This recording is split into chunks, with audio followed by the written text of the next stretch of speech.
क्या आपको भी कभी ऐसा लगता है कि काम करने का मन नहीं करता? आप जानते हैं कि कुछ करना चाहिए, पर आलस्य आपको जकड़ लेता है। कल कर लेंगे, यही सोचकर हर दिन निकल जाता है। लेकिन क्या आपने सोचा है कि ये आलस्य कहाँ से आता है और इससे बाहर निकलने का सही तरीका क्या है? आज हम आपको एक ऐसी बुद्धिस्ट कहानी सुनाने वाले हैं जो आपके आलस्य को जड़ से खत्म कर सकती है। यह सिर्फ एक कहानी नहीं, बल्कि एक गहरी सीख है जो आपकी जिंदगी बदल सकती है। यह कहानी उस समय की है जब स्वयं गौतम बुद्ध एक आलसी शिष्य को जीवन का सबसे बड़ा सबक सिखाते हैं। बहुत समय पहले की बात है। गौतम बुद्ध अपने शिष्यों के साथ एक शांत जंगल में रुके हुए थे। एक युवा भिक्षु जिसका नाम था सुमन हमेशा आलसी रहता था। वह ध्यान करने में टाल मटोल करता, उसे अपना काम करने में भी आलस आता।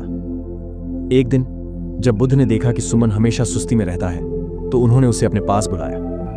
बुद्ध गंभीर स्वर में, सुमन, मुझे बताओ, तुम हर काम को कल पर क्यों टालते हो? सुमन संकोच में, भगवान, मुझे हमेशा थकान महसूस होती है। जब भी कोई कठिन कार्य करना होता है, मेरा मन बहाने बनाने लगता है। बुद्ध, सुमन, आओ, मैं तुम्हें एक छोटी सी कहानी सुनाता हूं। कई जन्मों पहले एक किसान था। वह हमेशा यह सोचता कि आज आराम कर लूं, कल खेत जोत लूंगा। लेकिन जब फसल पकने का समय आया तो उसके पास कुछ भी नहीं बचा। उसका आलस्य उसे भूखा मरने पर मजबूर कर चुका था। सुमन, क्या तुम भी उसी किसान की तरह अपनी आध्यात्मिक फसल को बर्बाद करना चाहते हो? सुमन शर्मिंदा होकर, भगवान, लेकिन मैं कैसे इस आलस्य को दूर करूं? बुद्ध, तुम्हें सही प्रयास सामा व्यायामा का अभ्यास करना होगा। यह प्रयास तुम्हें आलस्य से बाहर निकालेगा और तुम्हें अपने सच्चे लक्ष्य तक पहुंचाएगा। तो आखिर यह आलस्य आता कहां से है? बौद्ध दर्शन के अनुसार आलस्य दो मुख्य कारणों से आता है। एक तृष्णा, इच्छाओं की भरमार। हम आसान चीजों की तरफ खींचते हैं, मनोरंजन, आराम और तात्कालिक सुख। यह हमें मेहनत से दूर कर देता है। दो द्वेष, कठिनाइयों से डर। जब कोई कार्य कठिन लगता है तो हमारा मन उसे टाल देता है।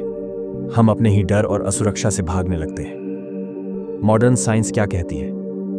मनोविज्ञान के अनुसार आलस्य की जड़ हमारे ब्रेन के डोपामिन रिवॉर्ड सिस्टम में होती है। जब हमें कोई आसान और आनंददायक कार्य दिखता है, जैसे सोशल मीडिया स्क्रॉल करना, तो हमारा दिमाग तुरंत उसे करने के लिए प्रेरित होता है।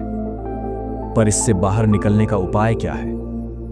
बुद्ध ने सम्यक प्रयास की शिक्षा दी थी, जो आलस्य को हराने का सबसे शक्तिशाली हथियार है। सही प्रयास के 4 चरण। 1, बुरी आदतों से बचें।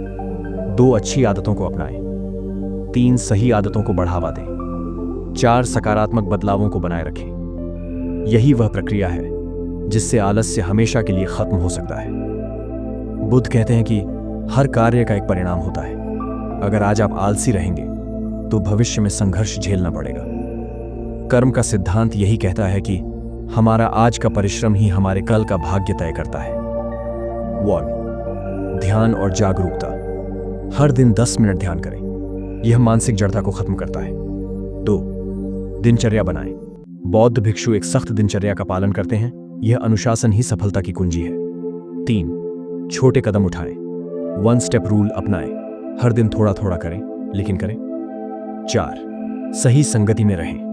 प्रेरणादायक और मेहनती लोगों के साथ समय बिताएं। 5, अनित्य अनिका को समझें कि आलस्य भी अस्थायी है, इसे दूर किया जा सकता है।